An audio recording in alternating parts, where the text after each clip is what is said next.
দারুণ স্বাদের খিরসা পাটিসাপটাগুলো বানানোর জন্য লাগছে 2 বাটি আটা, 1 বাটি ময়দা, 1 চিমটে লবণ, 2 চামচের মতন সুজি, 2 চামচ গুঁড়ো দুধ, 2 চামচের মতন চিনি। এখন শুকনো উপকরণগুলো খুব ভালোভাবে মিশিয়ে নেব। তারপর অল্প অল্প কুসুম গরম জল দিয়ে একটা পাটিসাপটার ব্যাটার বানিয়ে নেব। ব্যাটারটা রেডি হয়ে গেছে, ঘনত্বটা ঠিক এরকম হবে। অন্যদিকে খিরসাটা বানিয়ে নেব। তার জন্য আমি 500 গ্রাম দুধ নিয়েছি। দুধটা হালকা গরম হলে দিয়ে দিচ্ছি 2 চামচ গুঁড়ো দুধ, 2 চামচ চালের গুঁড়ো। এখন এগুলোকে নেড়েচেড়ে মিশিয়ে নেব।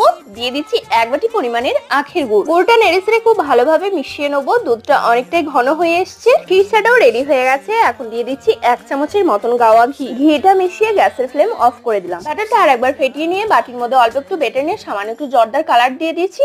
আর সেটা মিশিয়ে বোতলের মধ্যে ভরে নিয়ে বোতলের মুখটা একটু ফুটো করে নিয়েছি। তারপর ননস্টিকের প্যানে অয়েল ব্রাশ করে দিয়ে উপর থেকে ডিজাইন বানিয়ে 2 হাতা ব্যাটার দিয়ে দিলাম। ব্যাটারটাকে 1 মিনিট রেখে উপর থেকে খিরসাটা দিয়ে মুড়িয়ে নিলাম। দারুণ স্বাদের খিরসা পাটিসাপটা রেডি।